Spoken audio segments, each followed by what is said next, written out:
So now it's officially recording, though I haven't let anyone in yet. Okay, is everybody ready?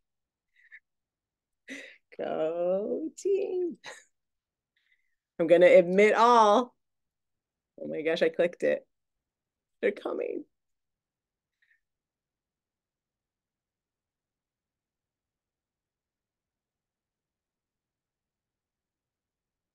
Hi there.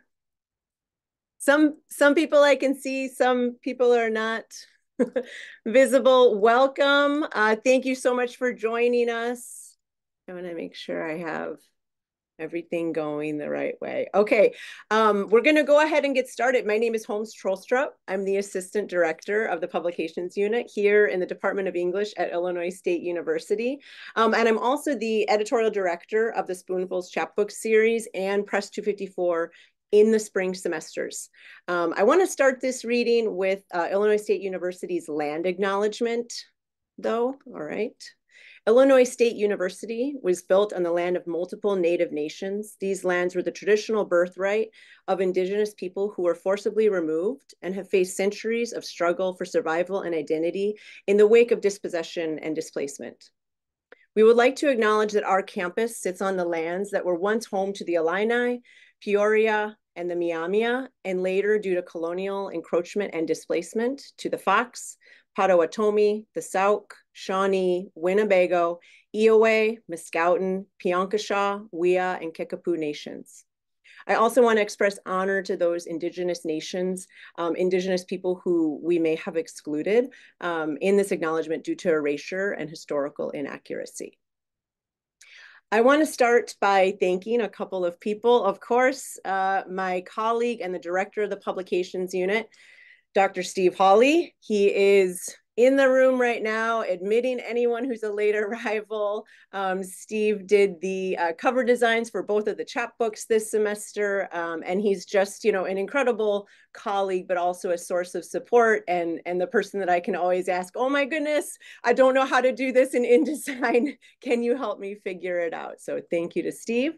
I'd like to thank the chair of the Department of English, Dr. Catherine Ellison, and of course, all of the students. If you have your Zoom view where you can see all of the faces, many of their faces are showing right now, so they can like wave. The students that worked on Dr. Ela Przybyło's project, Kira Cox, Katie Fuchs, Peyton Gruber, Sydney Murphy, and Taylor Ponto. And the students that worked on Andishvar's project, which was translated by Emily Khossravi, Grace Benefiel, Amber Fink, Molly Oldenburg, Maddie Silk, and Ellie Van Tassel. So great work this semester. It's a lot of work that goes into these projects in this course. A lot of learning and a lot of work. So we're celebrating, of course, a number of things right now. So we're celebrating our authors, Dr. Ela Przybyło, author of When Does It Matter? Queer Polish Thoughts on Resistance. And we're also celebrating the work of Andishvar, author of Why Was I Born a Girl?, which was translated from the Dari by Emily Khossravi. This is the first chapbook in translation for Press 254, and they're both really unique projects. These projects are also chapbooks number 5 and 6 in the Spoonfuls chapbook series. So they are the third pair in the series. And Spoonfuls is an imprint of the literary journal SRPR, Spoon River Poetry Review. And in collaboration with Press 254, we will publish 2 limited edition hand-stitched chapbooks each spring semester. So Press 254 was founded by my colleague, Steve Halle, who I was just raving about, you know, only minutes ago. He founded Press 254 in 2012. And so tonight we are celebrating 12 years of continuously publishing chapbooks and unique book projects through Press 254. Press 254 is a handmade teaching press and publishing workshop, which is made up of a student staff of publishing studies or English studies students who are enrolled in English 254. So Intro to Professional Publishing is the name of the course. Over the course of the semester, the students act as editorial and production assistants, and they will put that on their resumes too. for Press 254. And they spend the entire semester learning about publishing by doing publishing work. It's a totally crazy idea. So they take, really amazing raw Microsoft Word documents, manuscripts that we have solicited, and they take them through the entire production process, from copy editing and designing to typesetting, all the way to hand stitching the binding. I don't know if you can see this. These are hand stitch. Ela even got to help today, and preparing marketing materials and setting up and preparing for the launch reading. So you'll get to hear some of their voices tonight as well. So that is a lot to celebrate. The Press 254 projects that we publish each semester are fully funded by proceeds from the sale of the chapbooks. So please feel free to head on over to our virtual bookstore to purchase your copies of these chapbooks. And maybe Steve will put that in the chat, or I'll put it in the link in the chat in just a minute. We do have a sale going on right now, so you can get 25% off of your total order from Press 254 or Downstate Legacies using a promo code. So make sure to use the promo code at checkout. It is Spoonfuls24, Spoonfuls24. The code will apply to your entire order if you order multiple books. So for tonight, oh, I see it. Steve put it in the chat. Thanks, Steve. So for tonight, one student from each project will introduce the reader. And here to introduce Dr. Ela Przybyło is Katie Fuchs. Send it over to you, Katie. Thank you. Like Holmes said, I'm going to be introducing Ela. So Ela Przybyło is an associate professor in the Department of English and an active faculty member of the Women's Gender and Sexuality Studies program here at ISU. She's also the author of Asexual Erotics, Intimate Readings of Compulsory Sexuality, and Ungendering Menstruation, as well as an editor of On the Politics of Ugliness. Ela is a founding and managing editor of the peer-reviewed open access journal Feral Feminisms. Her current work is committed to topics of identity, gender, sexuality, and mental illness. This 40-page chapbook, When Does It Matter? Queer Polish Thoughts on Resistance, engages the topic of Polish queerness through written works about immigration, bilingualism, and intergenerational trauma. Ela draws on a hybrid writing form known as poetic theory, which integrates aspects of both poetry and creative nonfiction, as we see in When Does It Matter? Tonight, we are excited to introduce her new work to you. As part of a 5-person team, it has been an honor and pleasure to handcraft this project with my peers and receive guidance from both Ela and Holmes. My team, who has worked with this manuscript since January, knows how much care and passion has been put into generating a piece that was true to Ela's values and would help you as a reader and audience connect to this work in a very, very personal way. And without further ado, we welcome Ela. Yay, thank you. Thank you for that beautiful intro. Thank you to everyone involved in this project. I have my copy of the book here. I also want to say hello to my 2 sisters who are here today. Thanks for coming. I appreciate it. To a few of my friends who are here, my colleagues, my students. What a wonderful opportunity. I think the plan for me today is I have a slideshow I'm going to share with you. So I'll go into that just right now. And I'm going to go through a selection of poems and kind of go through the slides and the backgrounds. The slides are just visual. I won't include descriptions of them. But, enjoy them if you're able to look at them. So the first poem I'm going to start with is called Pronunciation Guide. So this is in response to how do you pronounce your name? And everyone can hear me just to double check? Okay, great. So this is in memory of my grade 4 teacher, Bogumiła Schulz. To pronounce me, understand that I am a wrestle of names, skirty, unanchored. Understand that Elu is mother overlooking the vegetable soup, asking me to stretch taller to pass the deep dishes. Elżbietko is my grade 4 teacher who adored me for my diasporic fluency and Litwo Ojczyzno Moja recitals, while I wrote disparaging notes to my friends about her central presence. And Elka would be me tender with my high school chums, had I grown into adolescence without migrating. Understand, too, that there is a day annually, not once but 13 times, that celebrates my name. That I have 2 middle names, both biblical. That the women in my family have trudne charaktery I silne osobowości, which might indicate why I'm so bad at stroking male egos. That I named myself in my mother's dream. Listen to the soft j and w of my name with care, if you care to find my soft animal.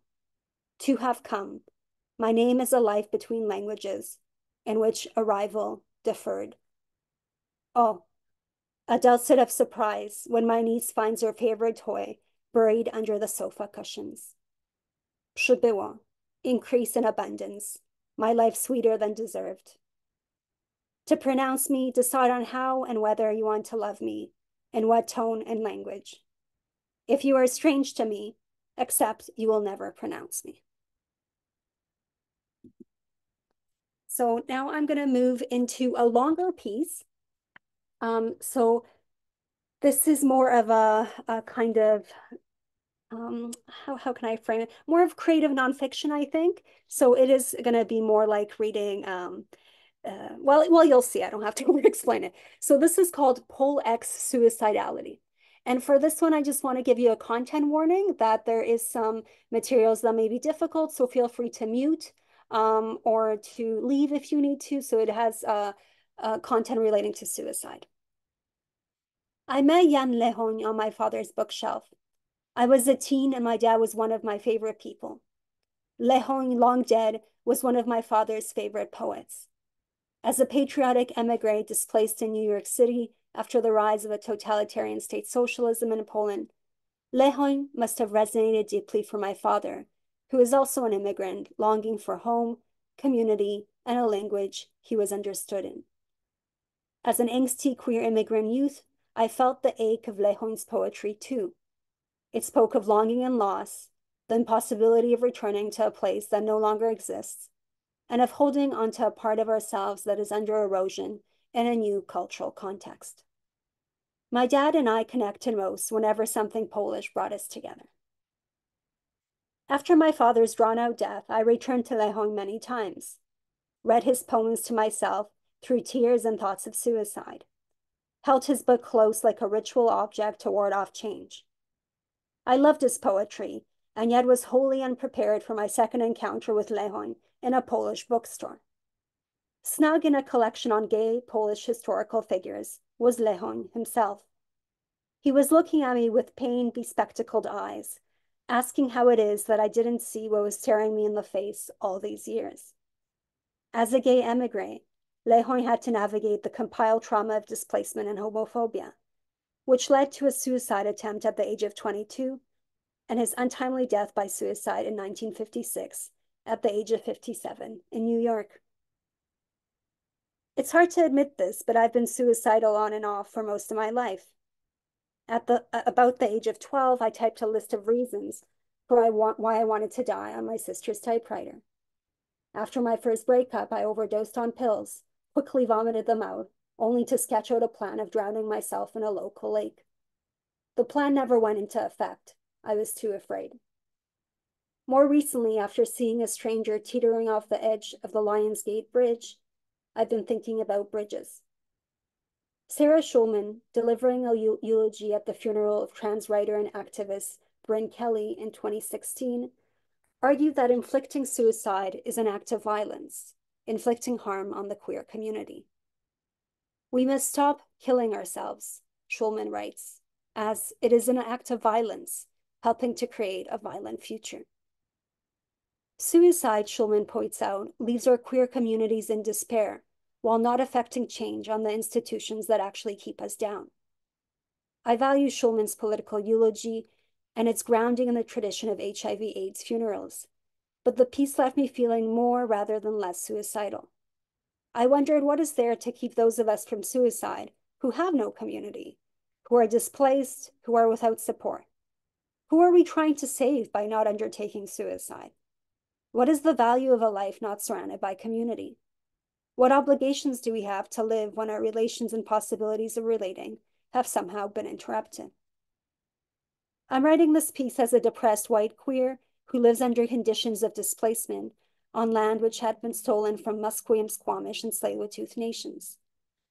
I mourn a lifetime of displacement and isolation and ponder suicide on stolen land. I'm writing as a suicidal person who has had episodes of suicidality over the course of my life, though I have not easily shared these with others.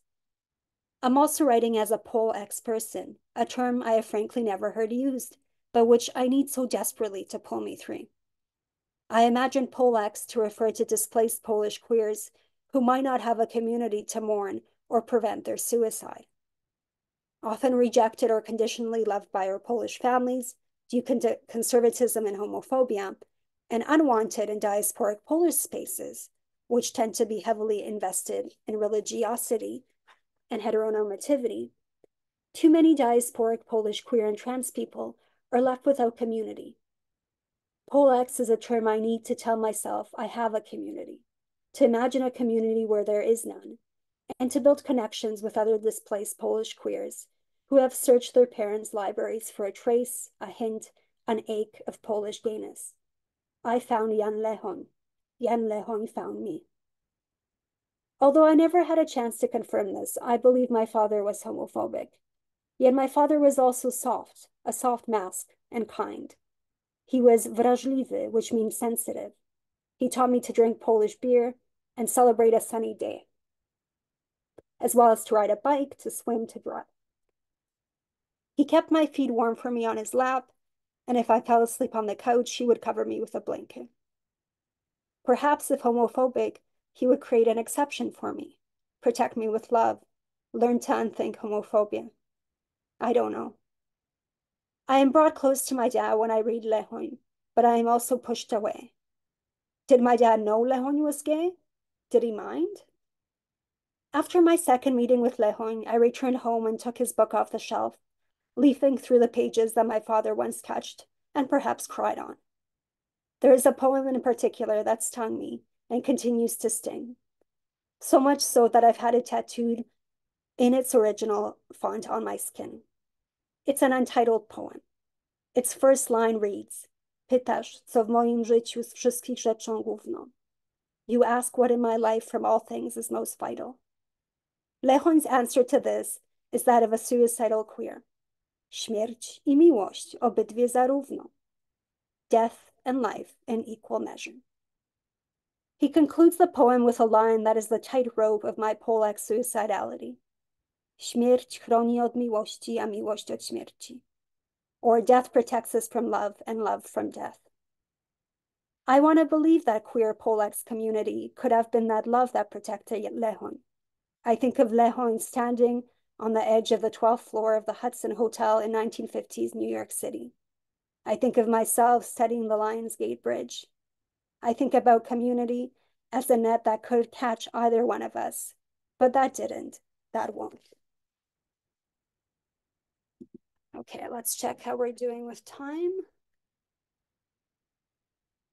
Okay, all right, so I think I'm gonna skip a page and move to the next poem, which is quite short. This one is called Gender and Gender. Genderize, regenerate, intelligender, genderalization, hypoallergender, genderification, homogenderous, genderation, spermatogender, hallucinogender, genderosity, estrogender, emergender, genderic, genderyzm, gender, drżeć, drzeć, dokądże, gwiżdżę, przegwiżdżę, drożdżę. Co to właściwie jest ten gender? And here there's a footnote. What exactly is this gender? Okay. And I didn't mention earlier, so the photos are my own photos.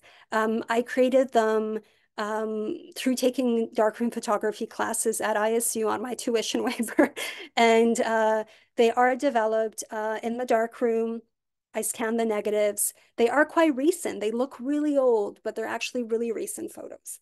So just to give it, and they are also included in the poetry collection. Almost all the photos that you're seeing today are in the collection itself.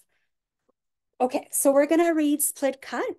And then I think we're gonna move to the last poem after that, but I just wanna double check if I didn't get a message about time. No, I think I'm okay still. So this one is called Split Cut. So it starts with a little quote here. My Western grounding fractures my relationship with my mother and my ability to translate my worldview. It makes me unknowable to myself as a Slav. And that's from Veronica Rogula, A Slav for You. Kochająca inaczej means loving differently. It sounds of poetry, only it is a split cut. My mother uses this phrase when she tells me that Western culture has co-opted her daughter, sliced between her and I, other and assimilated. Gay, never spoken by her. I have been studying that cut's loving, rivets pebbling skin, luscious scarring spread, as closely as the living stretch of skin on my face.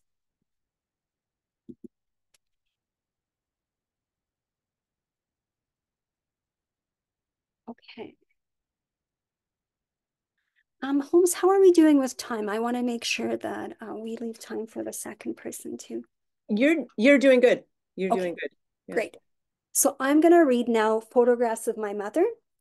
So this one, I'm trying to describe kind of maybe some of the poem, but so it's divided kind of into these different scan sections that reflect scans I scanned of my mother's photographs from her youth. So the first one is in charge, lady boss, seated on a horse-drawn plow, nafshi, a quintessentially Polish rural scene, visiting the farm after scraping loose.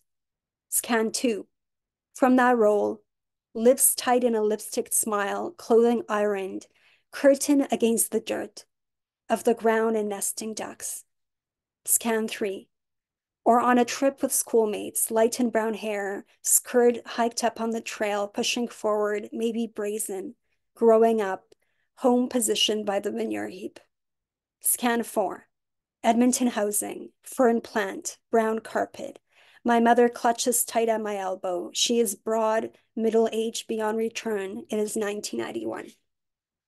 Migration is a lifelong boldness of pursuing confidence when others claim you for shit, or the maintenance of toilets, floors, bodies, wiping excrement for folks, with the little girl who studied harder than anyone, feisty still.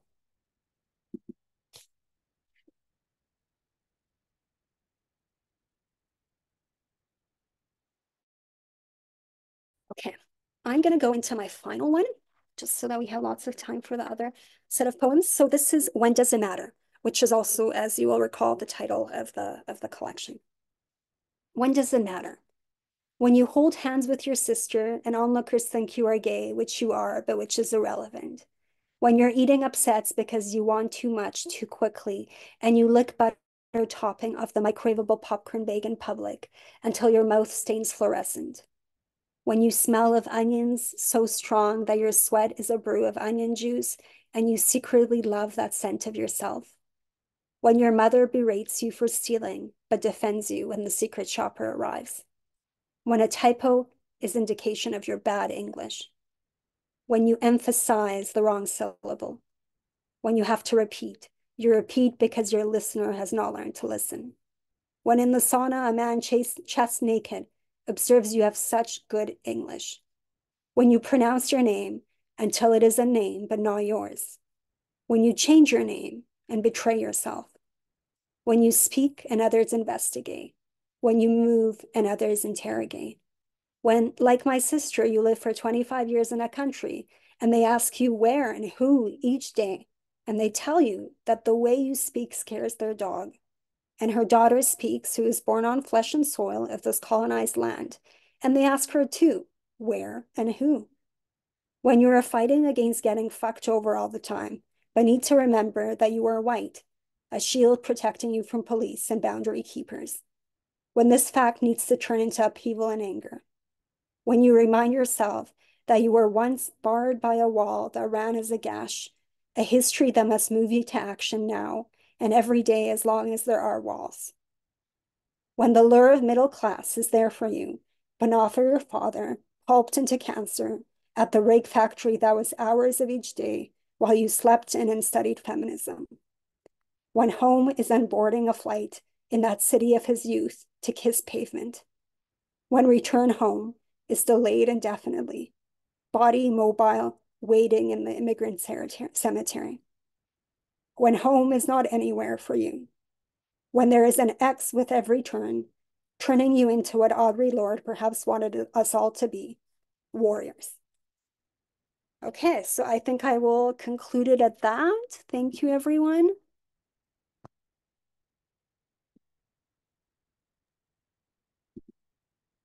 Thank you so much, Ela. Did I unmute? I did.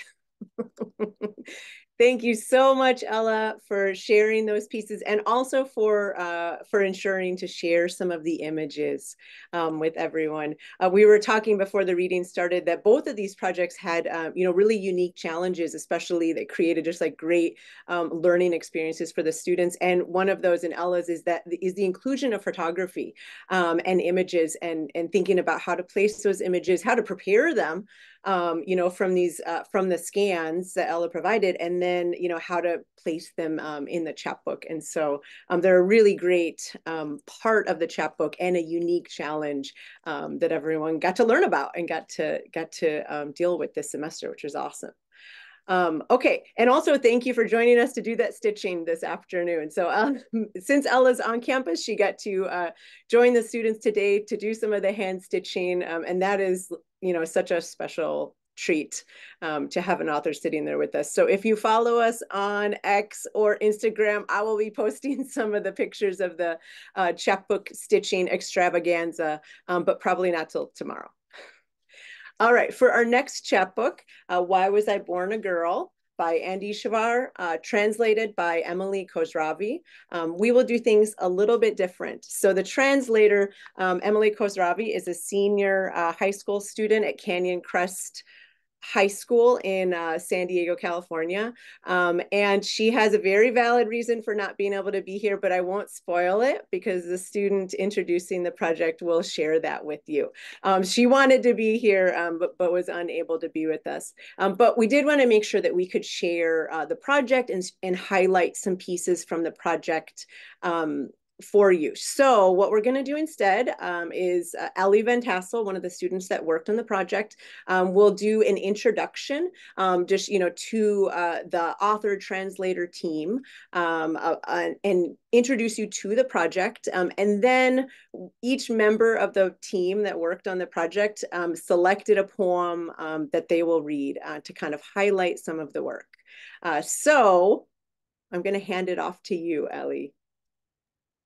Thank you so much. So my name is Ellie Van Tassel, and I'm going to be introducing, like Holmes said, Why Was I Born a Girl by Andishvar and translated by Emily Khossravi. Why was I born a girl is something most women end up asking themselves during their lives. This question came into the mind of a young poet when she lost her right to pursue a college degree, a result of the Taliban regaining power in Afghanistan. Reflecting upon this tragedy, Andishvar produced a collection of poems that are simultaneously willful and wise. For the past 3 years, Emily Khossravi has been working closely with Andishvar to help present her work to a wider audience.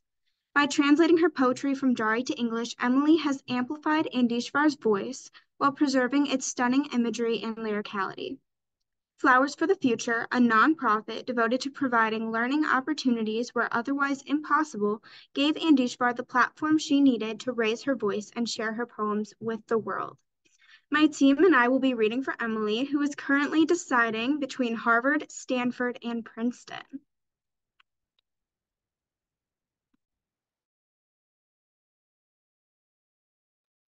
Hi, everyone. My name is Molly Oldenburg, and I was a production assistant on Andishvar's project. So I'm going to go ahead and read a couple paragraphs from the title work called Why Was I Born a Girl? Life is more difficult than I could have ever imagined. When I was a child, I had a very optimistic outlook on life. However, I now face the kind of challenges that make me think I am in the last moments of my life. I always regret and question, Why was I born a girl? I wish I was born a boy because being a girl is not of great value in a war-torn country like Afghanistan and in the society that I live in. I do not care if I have fame or value amongst the people of society. I put a lot of effort toward achieving my goals, but today we are not only considered unimportant, but we are also under the burden of oppression. Every moment of our lives is spent in pain, suffering, neglect, and deception. Our talents, intelligence, and intellect are all underestimated. Sometimes we go to school or university, and they continuously shout and scream, "Why should a girl study? Why should a girl work? Why should a girl live in freedom?" So that means we are not even worth as much as an animal. With their discriminatory acts, we move one step forward, our spirits weaken again, and we fall to the ground. But we stand up again and make ourselves strong, because I say being strong is the key to success. When I struggle with a challenge in life, I rise up higher. When I think there is no solution, I give myself strength.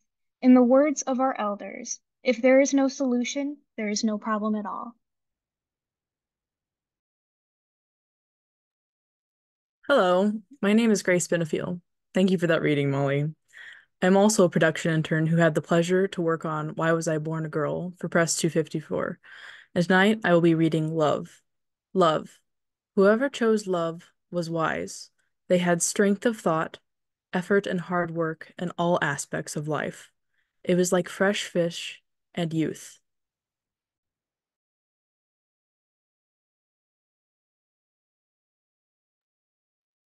Thank you, Grace. I'm Maddie Silk. I also worked on the Andishvar project, and I will be reading the second Homeland poem. Oh God, until when will my homeland and country continue to be ruined? Until when will there be the killing of innocent people, fire and smoke, killing and blood everywhere? Until when that young people won't be seen? All the enlightenment went away as quick as the wind.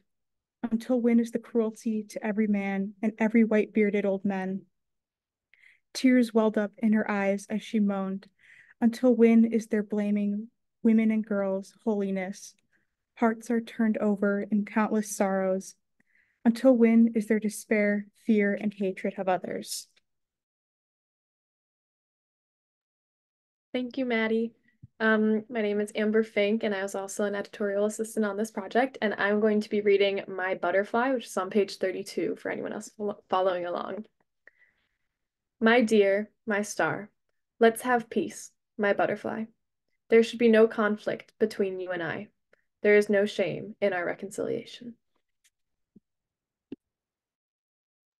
Thank you, Amber. I'm going to finish us out with the last poem in this collection called Teacher. My life to be sacrificed for you, teacher. I owe it to the grace and presence of the teacher. Your kindness has taken over. How can I talk about the perfection of a teacher? Thank you.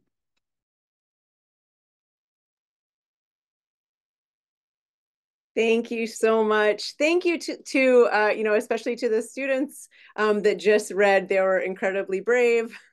To sort of last minute find a way so that we could still share some highlights from the project with you.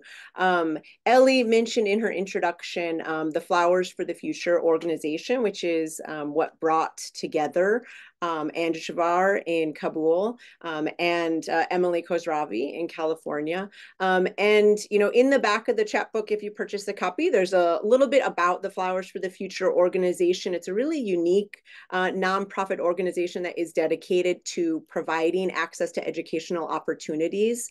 Initially started as an organization that wanted to foster cross-cultural experiences between Canyon Crest Academy and this specific learning center in Kabul, but has really sort of specified their mission to provide educational opportunities once girls and women lost that opportunity in Afghanistan. So if you are interested in learning more about that nonprofit or ways to get involved, they have a great website, flowersforthefuture.org. All right, that is it for our launch reading tonight. Thank you so much for everybody for joining us, for, coming together to celebrate our authors, to celebrate our translator, to celebrate these really wonderful projects and all of the hard work, of the publishing students and all of the learning that was involved in creating these projects. Don't forget that there is a promo code for 25% off your bookstore purchase. Spoonfuls 24, Spoonfuls 24. But I wish everybody a wonderful, last handful of hours of April and end of the semester if you're here on campus or on any campus. And thank you so much. Thank you, everyone. Thanks, Holmes. Thank you to all the students. It was awesome. Thank you so much, Ela.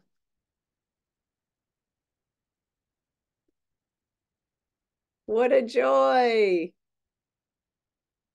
It was so quick. That's awesome. We had like a couple of late arrivals that came like right at the end.